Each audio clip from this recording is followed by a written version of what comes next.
Assalamu alaikum, and welcome back to Islam Unveiled, a channel dedicated to uncovering the truth behind common misconceptions and exploring the wisdom of Islam through authentic sources. Today we're talking about something that's silently destroying your peace of mind, something you probably struggle with every single day, but you never talk about it.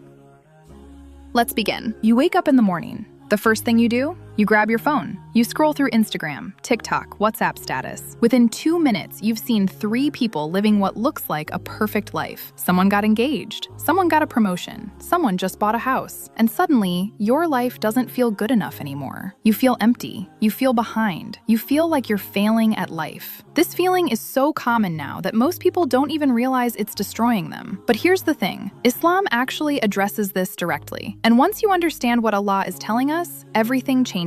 Let me tell you a real story. There's a girl named Aisha. She's 24 years old. She has a good job. She's healthy. She has a loving family. By any reasonable measure, her life is blessed. But here's her reality. Every morning, she wakes up and feels anxious before she even gets out of bed. Why? Because her cousin posted pictures from her honeymoon in Dubai. Her coworker shared her new car on Instagram. Her best friend from school announced she's been promoted to manager. And Aisha? She's still single, still driving the same car she bought 3 years ago, still at the same position at work. And even though she knows these things don't matter, she can't stop the voice in her head that whispers, "Why not you, Aisha? Why is everyone else moving forward and you're stuck here?" She starts comparing everything. Her apartment isn't as nice. Her savings account isn't as full. Her relationship status isn't as exciting. She feels ashamed about her life. And the worst part, she doesn't even know why she's unhappy. She has so much.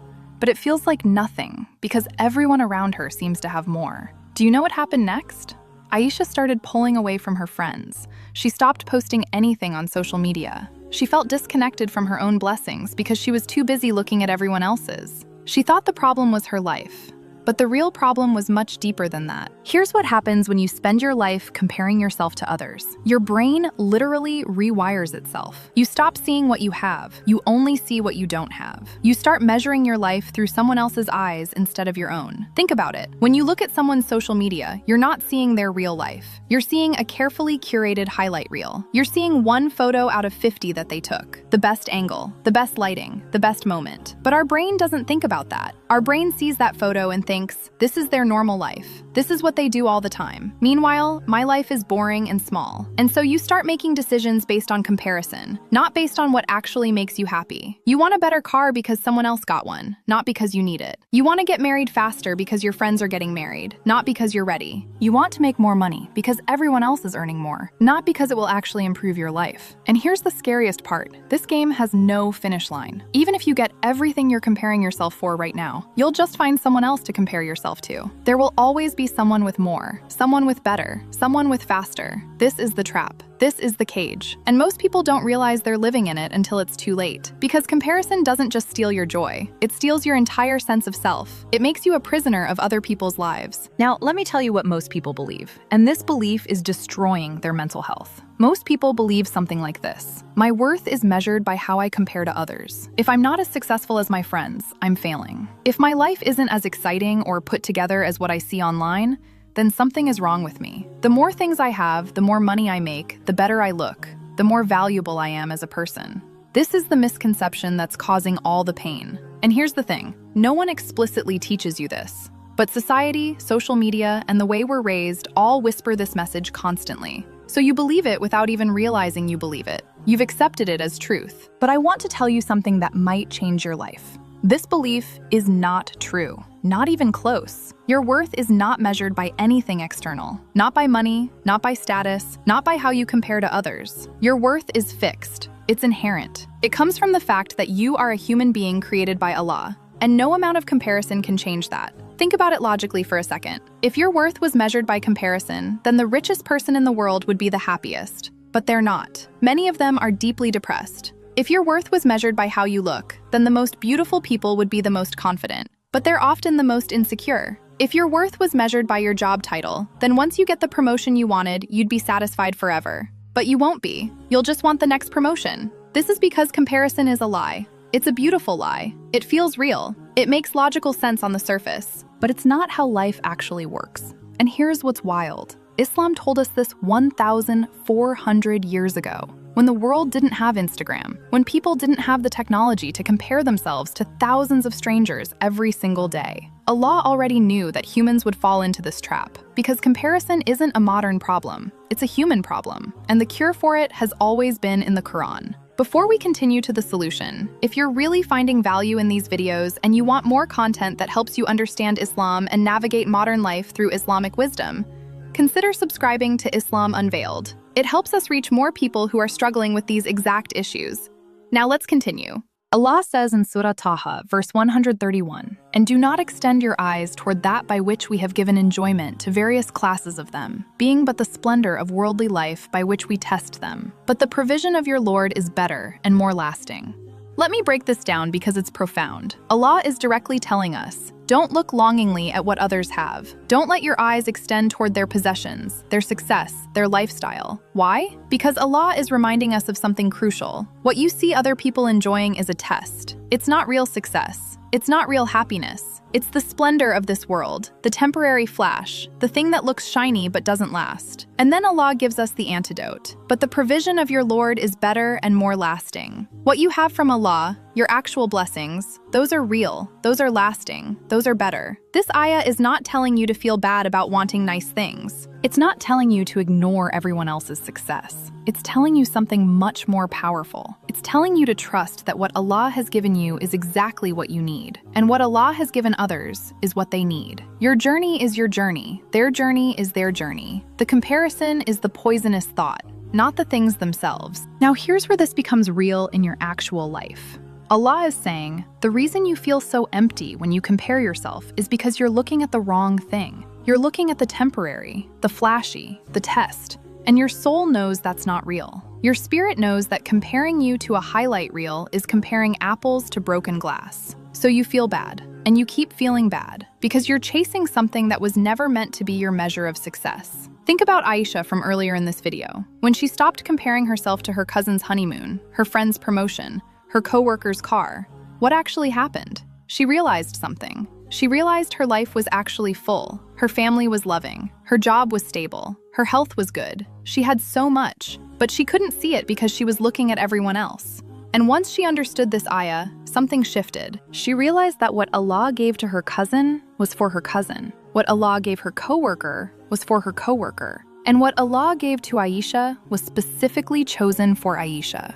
Not because it's better or worse, but because it's hers. It's her test. It's her journey. It's her life. And that's actually beautiful, because it means she gets to be her own version of success. Not a copy of someone else, but her. And when you stop comparing, you can actually start enjoying. You can start being grateful. Really grateful. Not the kind of gratitude you feel while scrolling past someone else's better life, but the kind of gratitude that actually changes you. And that gratitude is the key to lasting joy. Because when you're grateful for what you have, you're satisfied. And when you're satisfied, comparison doesn't even touch you. It becomes noise, background chatter, something that happens to other people, not to you. So how do you actually apply this? How do you stop comparing when comparison is literally everywhere? Here are 3 things you can do right now. Number 1, unfollow, mute, or limit the people who trigger comparison in you. This isn't mean. This isn't about avoiding reality. This is about protecting your mental health. If someone's content makes you feel bad about your life, you don't have to follow them. You don't have to watch their stories. You don't have to see their updates. This is a boundary you're setting with yourself, and it's healthy. Some of the most peaceful people I know simply don't engage with social media the way others do. They're not ignorant. They're just protecting their hearts. And protecting your heart from comparison is an act of wisdom. Number 2, start a gratitude practice that's actually real. Not the kind where you make a list and forget about it, but the kind where you actually pause and think about what you have. Think about your morning coffee and that you can afford it. Think about your family and that you have people who care about you. Think about your health and that your body works the way it should. Think about your job and that you have income coming in. These things are not small. These things are your actual provision from Allah. And when you spend time actually appreciating them, your brain literally recalibrates. You stop seeing lack. You start seeing abundance. Number 3, remind yourself that everyone is comparing too. The person you're comparing yourself to is probably comparing themselves to someone else. The girl with the perfect Instagram is probably comparing her life to someone else's. The guy with the fancy car probably wishes he had someone else's business. Because this is the trap. Everyone's in it. Everyone's comparing. Everyone's feeling behind. Everyone's measuring themselves against a bar that keeps moving. And once you realize that, you can have compassion for yourself. You can step out of the game. Because the game itself is rigged, and the only way to win is to not play. Here's what happens when you actually stop comparing. It takes time, maybe weeks, maybe months, but it happens. First, you notice you're less anxious. That constant background anxiety about not being enough starts to fade. Then, you start noticing small things about your own life that you'd overlooked. The way your room looks when the sun comes through in the afternoon, the laugh of someone you love, the taste of your favorite food. These things were always there, but you couldn't see them because you were too busy looking at everyone else. And then, something deeper happens. You start to genuinely celebrate other people's success without feeling bad about your own situation. When your friend gets engaged, you feel happy for her. You don't feel jealous. You don't feel left behind. Because you understand something now that you didn't understand before. Her engagement is her story. Your story is still being written. And both stories matter. Both are valuable. Both have purpose. You start to feel this deep sense of peace. Not because your life suddenly became perfect, but because you stopped measuring your life against a measurement that doesn't belong to you. You stopped playing a game that no one can actually win. And that's when the real joy comes back. That's when you can be genuinely happy. Let me end with this thought. Right now, somewhere in the world, someone is comparing themselves to you. They're looking at your life and wishing they had what you have. They're looking at your job and thinking it's better. They're looking at your relationships and feeling envious. You have something they want, something they're comparing themselves against. And you probably don't even know it. Because we're all so focused on who we wish we were that we forget to see who we actually are. Allah gave you exactly what you need to fulfill your purpose on this earth. Not more, not less. Exactly. And someone right now is wishing they had your exact life, your exact situation, your exact challenges. Because those challenges are building something in you. They're creating wisdom. They're developing character. They're shaping you into the person you're meant to become. And comparison is the only thing stopping you from seeing that. When you let go of comparison, you don't just gain peace. You gain the ability to live. Really live. To appreciate, to grow, to be genuinely happy for others, to be genuinely happy for yourself, to understand that your provision from Allah is better and more lasting than any temporary splendor of this world. And that's the transformation. That's the truth that will set you free. If you found this video helpful, please like, subscribe, and share it with someone who needs to hear it. And join us next time on Islam Unveiled for more truths that will change the way you see life. Assalamu alaikum.